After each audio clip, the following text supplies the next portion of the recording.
I have a question for you. Yes.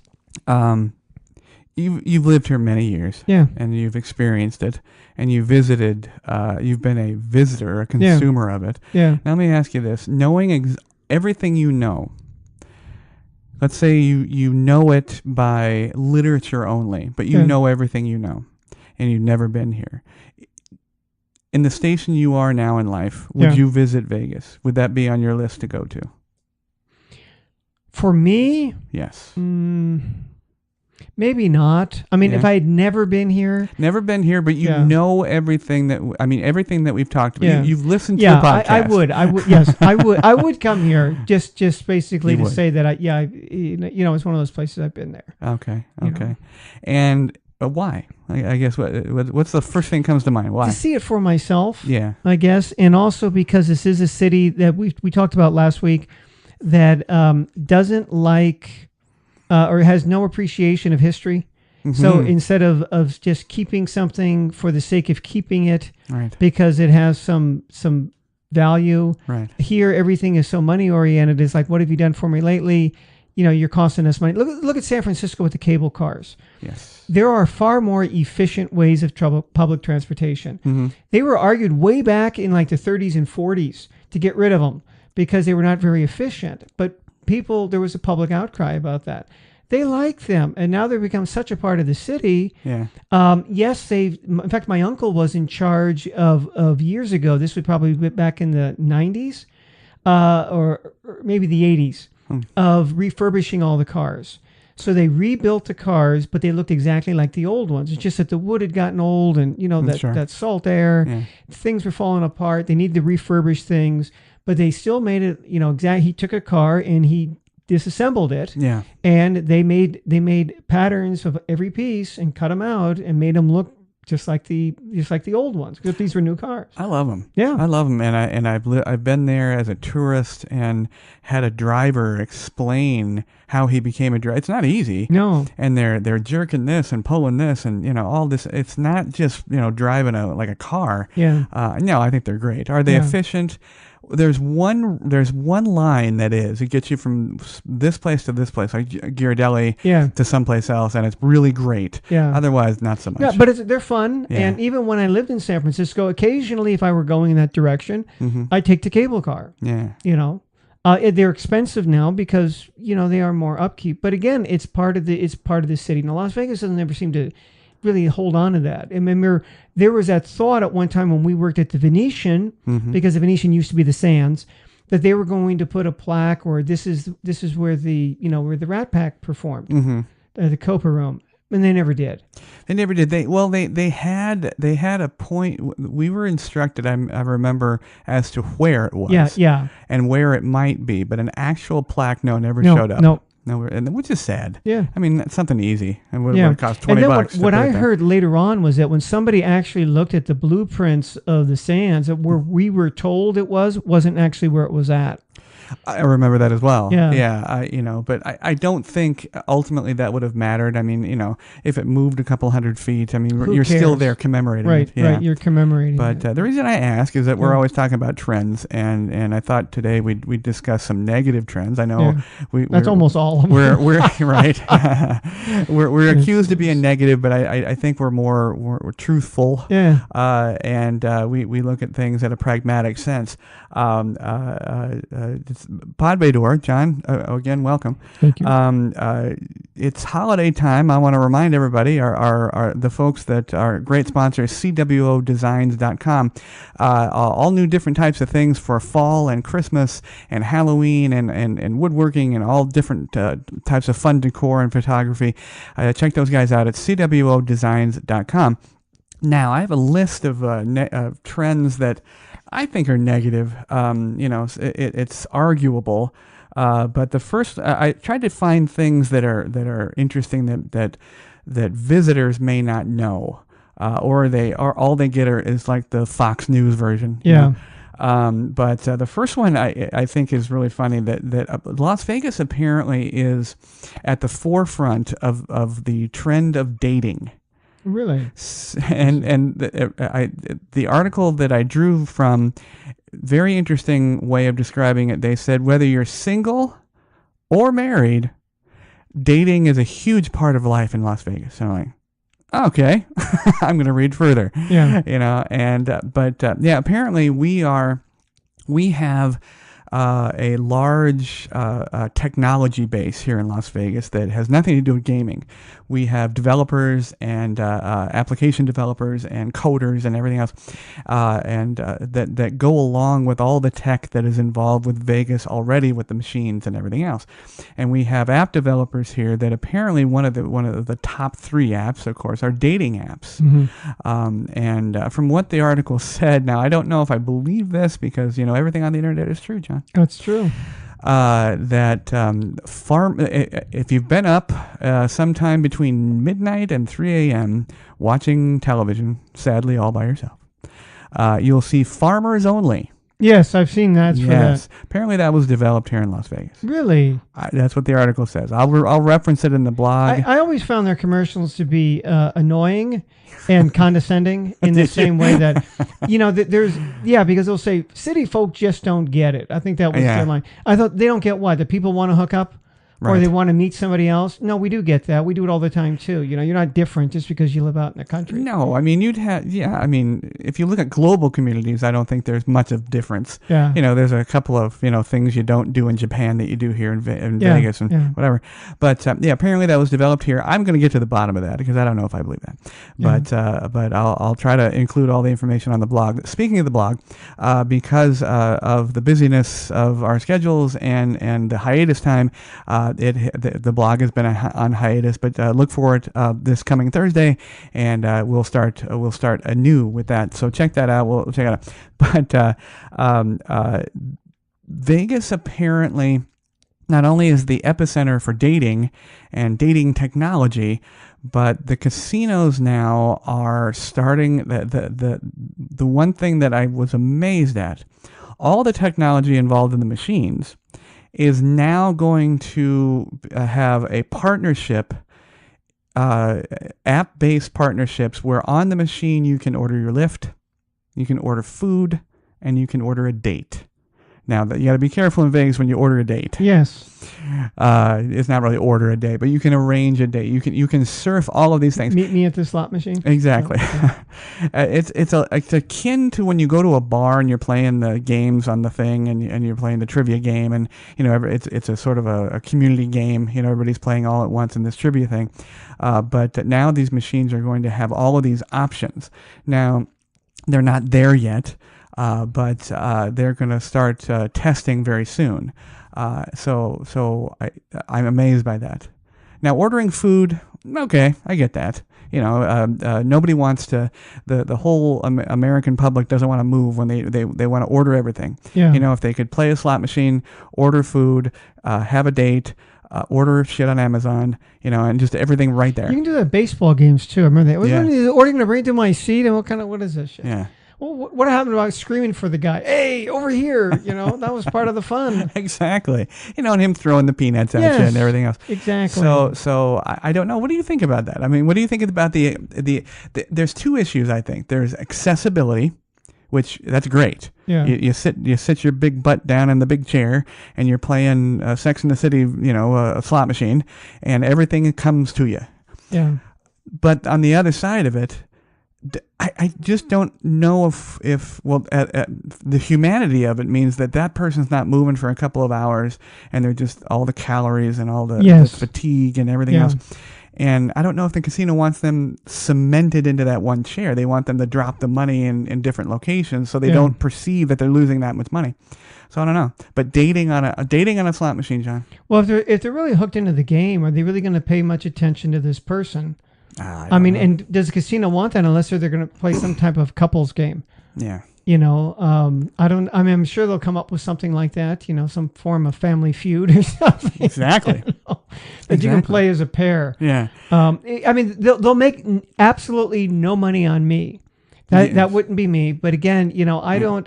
I'm the one that I go into the parking lot somewhere and I park far away from the store because I don't mind the walk.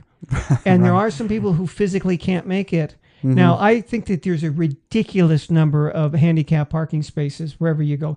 A ridiculous number. Totally you go to agree. Home Depot, and I said, "Oh, give me a break here. You've got like the whole front row. How many people who are actually really need that, who are really handicapped, are going to be going into a goddamn Home Depot to be buying stuff because they're doing, I want to do it myself." Well, Jesus Christ, if you can't even walk in the store because you need to have the handicap parking, but you're going to go home and start sawing wood, or building something. Well, the more discouraging happening is if you sit there and watch these spaces and watch who parks there. Yeah, none of them are handicapped. Yeah. I mean, I understand if they were to say something, I've seen those for pregnant women.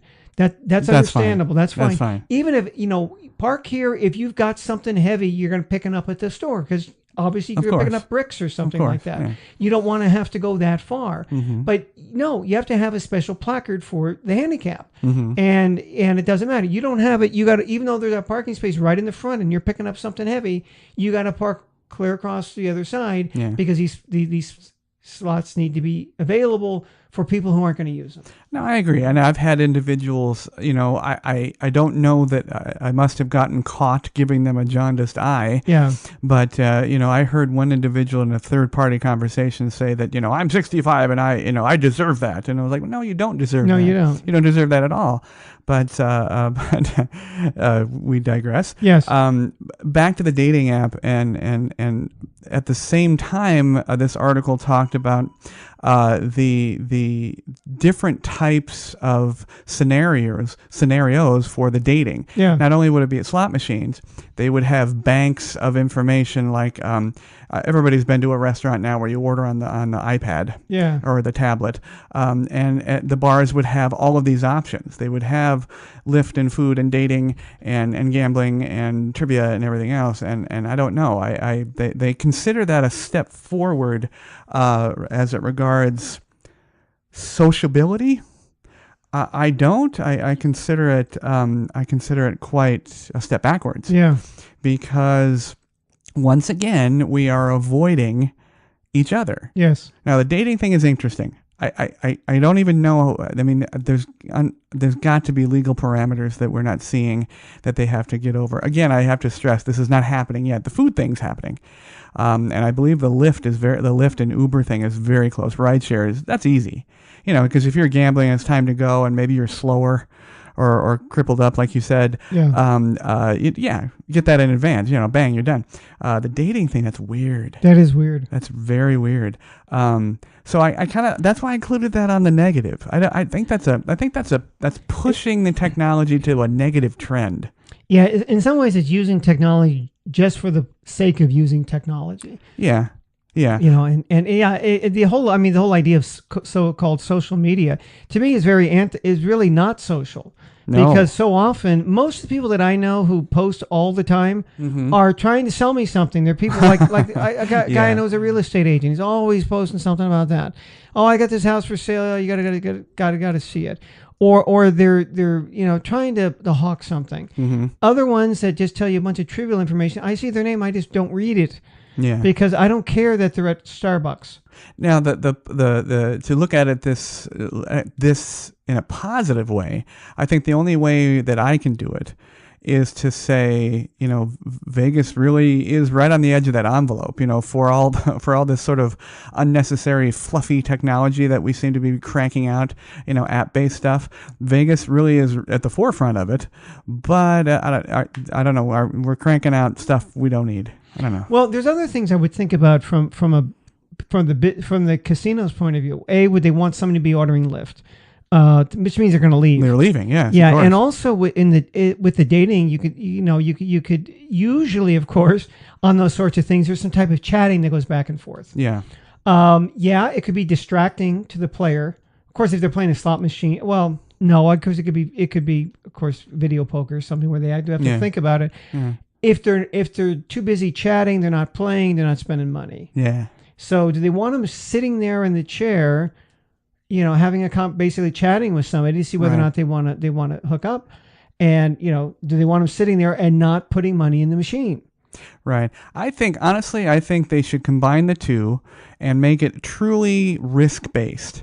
They should incorporate the dating part of it into the slot machine itself. Yeah. And so, I mean, you're pushing it, you're watching the reels, and you end up with a dude, Yeah. or some ugly girl. Yeah. But no, I don't know. I don't see this now. This is all sort of outside the bubble, so right on top of the bubble. The only thing that really I believe is going to happen is the ride share. I don't know if it's, most people have smartphones, so I don't know why they would need that on the machine. But I think the ride share is definitely going to happen. The food is already happening, which totally makes sense. Yeah. That keeps the person They don't have to get up. And they've spent money on the food. Yes. So all right. Some of this I thought was just hysterical. We've talked about the excessive fees. Yes. We've talked about the parking. We've talked about, they put the kibosh on the drinks. Yeah, the resort fees. Resort fees. Now, resort fees are what I've sort of reinvested my sleuthing skills. The resort fees, of course, are fees that are charged a consumer as they check in under the guise of providing superior service and amenities. They're going to charge you, let's call it $50 a day on top of what you're spending for the room to make sure that you have all the quality amenities, quality service, the maids, the tipping, quality soaps, quality this, quality that. Now, one of the things that's apparently happened is that little things are starting to kind of just squirt in under the resort fee, and people are complaining, and rightly so. So I'm paying $50 extra for the day for what you call excellent amenities. And that was actually a term used by one of the hotels, excellent amenities. And then the guy gets there. And everybody knows what Keurig is, I'm sure, by now. Yeah. You put your pod in. The pods are $5. And so he goes down with a full head of steam and said, hey, WTF. What? Yes. I'm paying $50 a day for excellent amenities. Coffee's excellent. Why am I paying $5 for this pod? And there was a sticker on the pod that was hand placed on the pod, $5. Yeah, and he was incensed. And it reminded me of something. I was like, I don't know if you remember, but about 2001, 2002, the airlines, when they started to think about how are they going to screw us? Are they going to the drinks? We're going to screw us on the drinks. No, don't give us peanuts anymore. And now we have what the upscale, seating arrangements and different things. And I don't know if you remember, but there was discussion of charging for an airplane bathroom. Oh, I remember hearing that. Yeah. And it was coming. I mean, they were going to charge to go to the bathroom on your flight to LA or whatever it was. And I thought to myself, that's exactly what this is. That's tantamount to charging for a bathroom on an airplane. You can't throw a pod in. Now, I know people steal pods and people waste the pods and everything else. But, that's the cost of doing business, isn't it? Yeah. And there's no option saying, I don't need your designer soap. Soap is soap. Or I brought my own. Yeah. I don't need it. So give me the cheap stuff, or I brought my own. And the same with those pods. You can put those in your carry-on. Yeah. And I've stayed at other hotels. I've stayed at quite a few. And they'll have the Keurig machine in the room. They don't charge extra for it. It's, they used to have the little circular coffee pads, because I do drink coffee, so I do like to have that sometimes in the morning. They never charge for that, and of course I never thought about taking it because I got them at home if I want them. It's not great coffee, it's okay, but for $5 that's ridiculous. It is ridiculous, and the price point is ridiculous, and the concept is ridiculous. Yeah, I had a friend who was going to come here. He was asking me, where should I stay? He had never been to Las Vegas. He had wanted to come here just to see it. I said, well, there's two ways of looking at it. He goes, I want to spend at least one night on the Strip, because he came a second time and he stayed. He had a car, so he stayed at one of the Royal Inns or someplace like that. Over there by the outlet malls. Right. But anyhow, first he goes, I want to stay on the Strip. I said, well, there's two ways of looking at it. If you want to go old Vegas and just say you've been there, of course it's much different. There's the Flamingo. Sure. Right? That was Bugsy's place. So I said, that's still there. There's a Flamingo, there's a Tropicana. Yeah. Those are the old school ones that are still there. If you really want to go to a dump, there's Circus, right? Yeah. That's also, and he'd read Hunter S. Thompson, he was a fan. So I said, there you go. Yeah. I said, if you want to go newer Las Vegas, I said, there's the Venetian, there's Bellagio, and of course, somewhere in between, you've got Caesars. Caesars kind of bridges the two. Yes. So he ended up staying at Bellagio, and he was asking me about the resort fee. And he says, well, I don't intend to use their spa. They call it a spa fee or something like that. Mm-hmm. And I said, you're stuck. I said, that's just another way of what they do is this is what your room rate is. Now they're going to make it look better by taking this out. Right. And then adding it in afterwards when you can't complain. I said, you're stuck paying that. Oh, yeah. And they recently instituted the MGM Resorts International, the larger owner here in Vegas. Yeah. They've recently a while back they said, okay, we're gonna charge for parking. We're gonna charge for all these little things, but specifically parking. But if you apply and are approved for our credit card, you can not have those parking fees. Well, that's changed. Yeah, the little fine print changed. Now we're going to charge you for parking unless you get our credit card and then spend $3,000. We're then going to give you points that is good for parking. So not only are you not getting parking, but you're getting points, which is finite. You'll run out of points one way or another, and you still won't be able to pay for parking. Unbelievable. Wow. It's all because of the Raiders, John. Yeah. All right. Well, the other one that I thought was interesting I don't know if there's one hotel that does both of these, but if they do, shame on them. Charging for coffee and then charging for pillows. There's no hotel that has the audacity to charge for pillows straight out. Like, okay, here's your bed. If you want some pillows, it's $5 a piece. No, have you been to a place now that has tiered pillows? No, I haven't. Oh, yes. Most places, if your pillow's too soft, they'll make an effort to find a harder one for you, or vice versa. But I know of a hotel in Las Vegas. It may start with and end with an M. I don't know. Yeah. And they have a tiered pillow system. And that you get a shitty pillow that's, like sleeping on a piece of paper. Yeah. And that's free. Oh, okay. That's free. Oh, yeah. To go along with your $5 coffee, you get a free pillow. Yeah. And then it goes up in increments of $5 and $10 until you get to the super duper the feather princess and the pea goose feather, floats in the air pillow. And that, you could be in $20 a day for pillows. Can I use my points from the credit card for buying a fucking pillow? You can, but then you can't park. So there you go, up your ass. Yeah, I'll go sleep in the car. Yeah, there you go. We're going to have more and more of that, I think. Yeah. But see, that's what I think. That's a negative trend. Yes, people, absolutely is. That's really nickeling and diming. That is. It's not just John and I being negative. It's actually a negative trend. Yeah. I guess I can say, well, you're paying for the room. We didn't say about anything in it. So, it's an empty room. You sleep on the floor. Right. And it's tile. You get 4 toilet flushes. Then you're going to start getting charged. Use your points to flush the toilet. But now number 4 on the list, is it 4? No, 3. Is something that a lot of people don't really care about. However, historically, Las Vegas has been a trend setter, and this is an extremely negative trend, but it has nothing to do with gaming. It has to do with housing. People don't understand or at least remember that Las Vegas was an epicenter for the crash. Yes. We were a poster child for exactly why we went into the toilet. Yeah. And it's happening again. We have a enormous, and the last crash was prefaced by an enormous number of people coming from California. Yeah.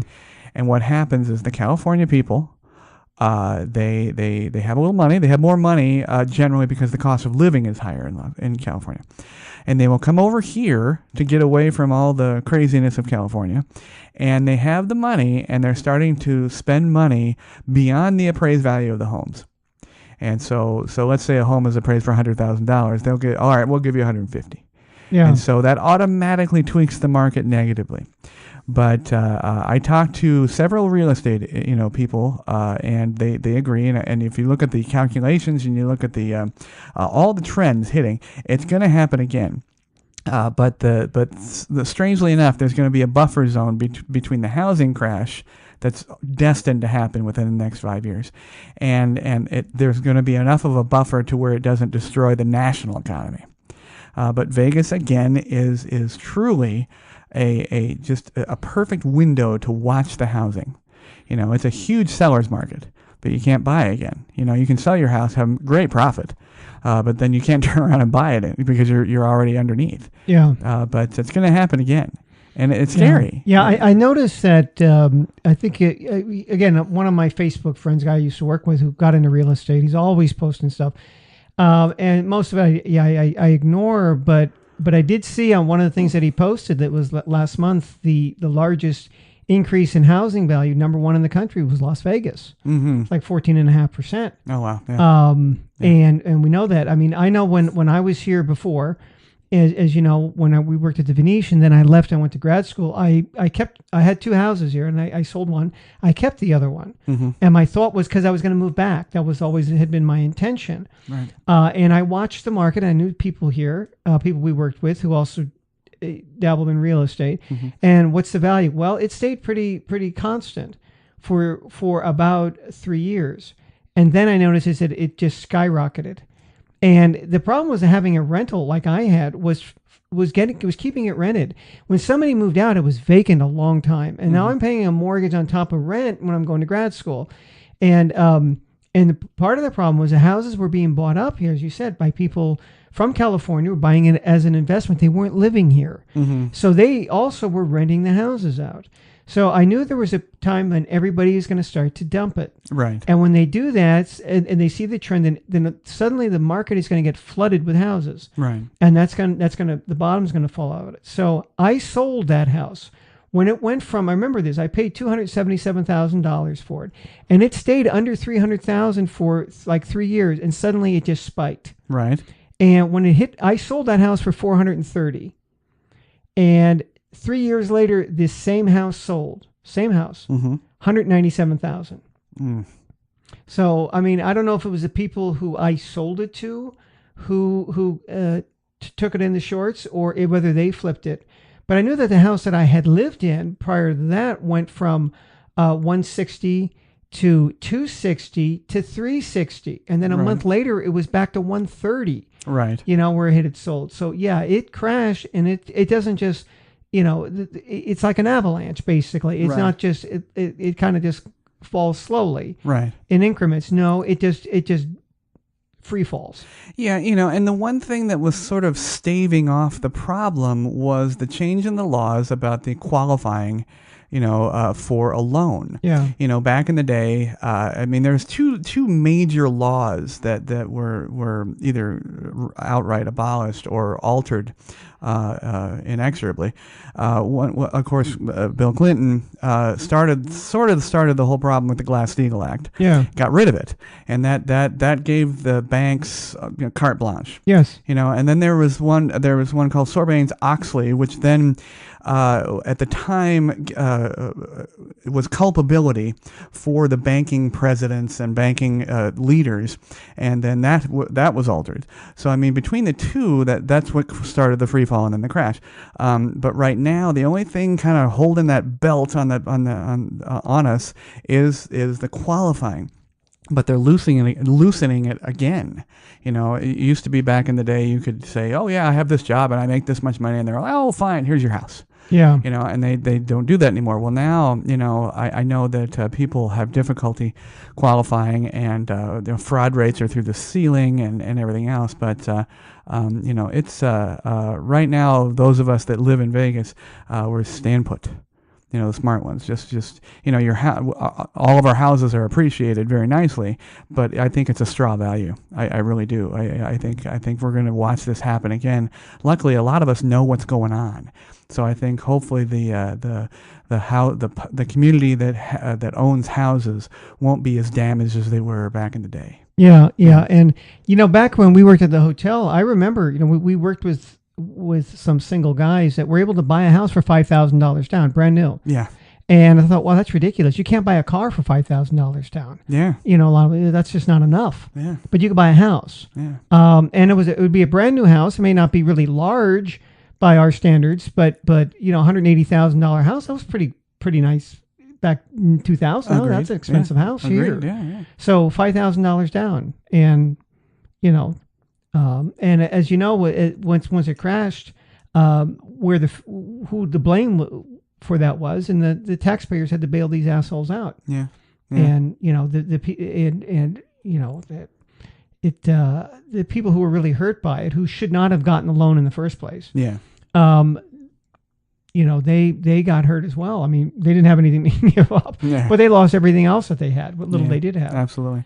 Well, you know, that's an example of a continuing and truly negative trend in Las Vegas, and unfortunately, we're a leader in that kind of situation. But the last one, number 4, the Fanny Packs have returned, John. They have in force.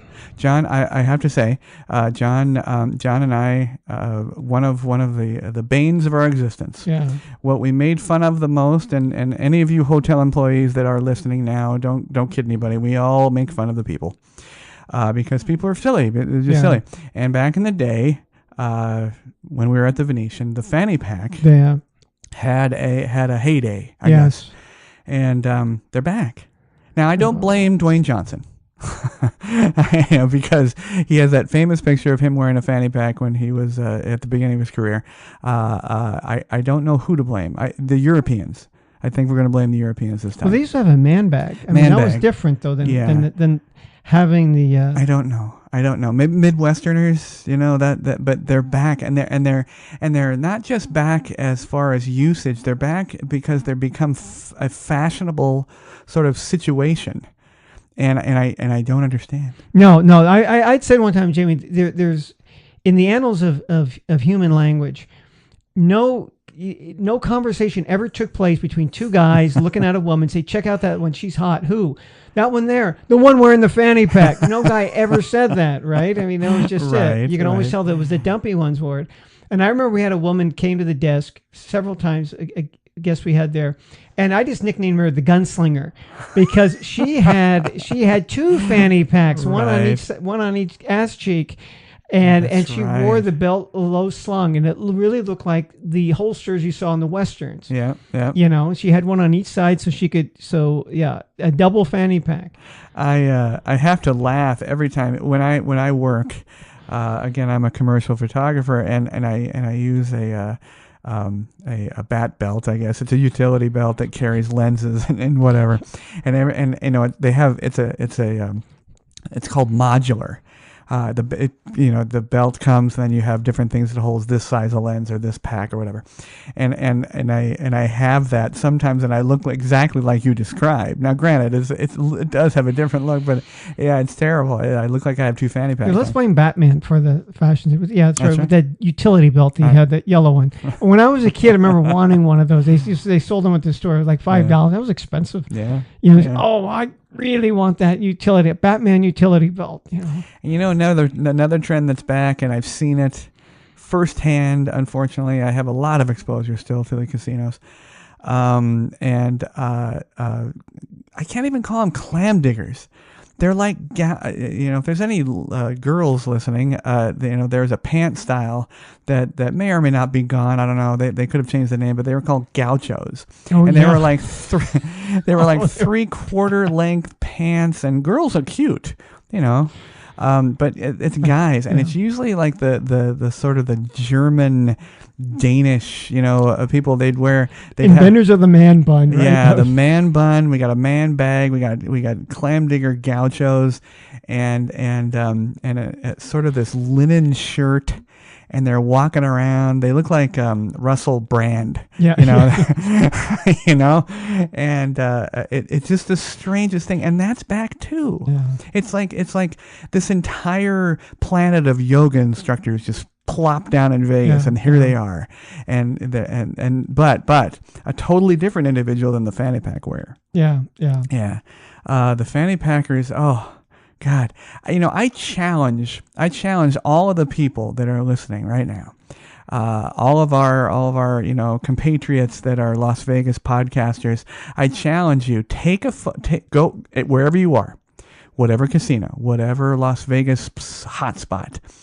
Take a picture, take it home, and see the fanny packs. Yeah. You're going to see a whole bunch of humanity. Yeah. And if you're lucky, you see all the fat ones, the giant ones. Yeah, well, we used to have what we called it the fanny pack season, right? Because there was a certain time, usually around the spring through summer, when they start showing up. Because usually the conventioneers, which we get in the off season, right, they don't wear those sorts of things because it's too cold, I guess, here. But they're going to conventions, they're not wearing those things. But yes, when the casual tourist starts coming in, sometime around Memorial Day, that time, yes, it's fanny pack season, folks. Yes. So we had in our classification system, of the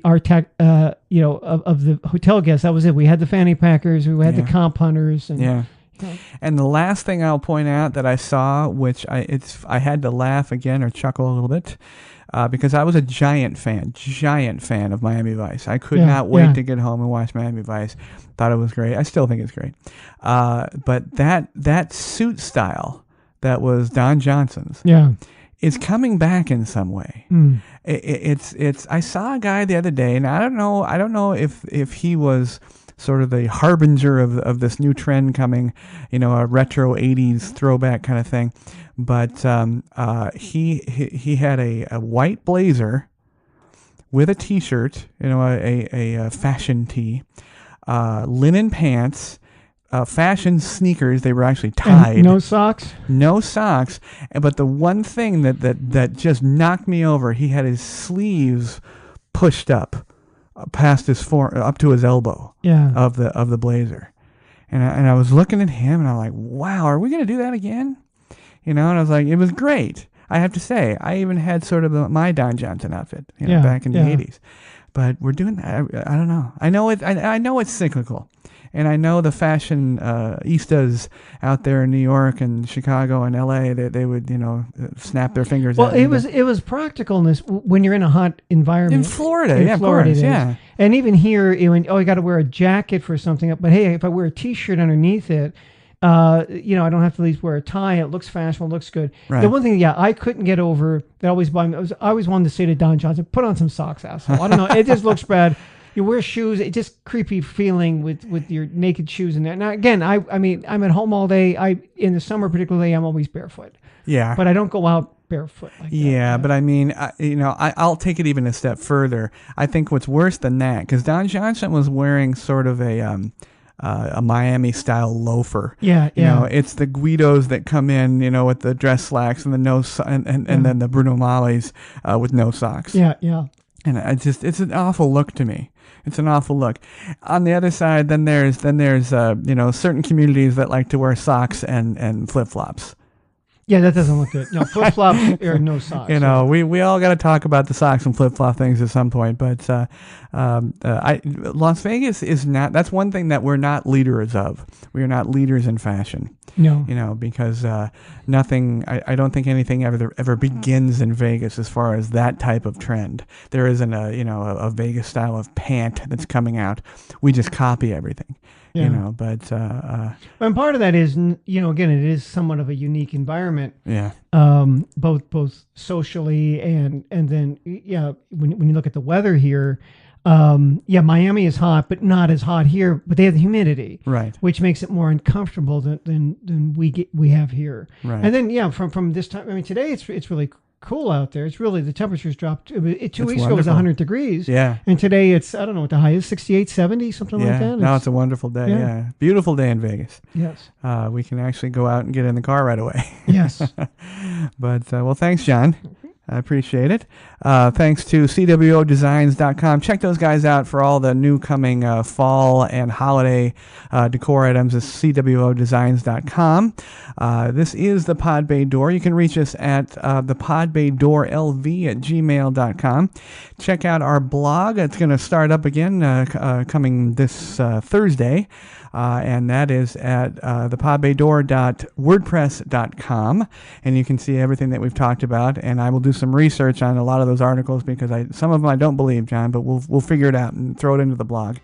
And of course, all of the social networking, you can connect to us: Facebook, Twitter, Instagram, and so on. So for Big John, this is Jamey, and we will see you next week. Thanks to everyone listening and watching. You can catch the Pod Bay Door on the Podbean app or any of your favorite podcast apps, including iTunes, Google Play, TuneIn, and Stitcher Radio. You can watch the show on our YouTube channel at the Pod Bay Door Podcast. Please download, like, and subscribe. Our social connectivity screen is coming up. Check in with us on Facebook, Twitter, and WordPress. The Pod Bay Door is closed and talent is out. Hey everybody, thank you very much for tuning into the show. We would love to hear your show suggestions and comments. If you are watching on our YouTube channel, please click to subscribe. You can also connect with us on Facebook using @PBD Podcast, on Twitter using @TPBD Podcast, and on WordPress at thepodbaydoor.wordpress.com.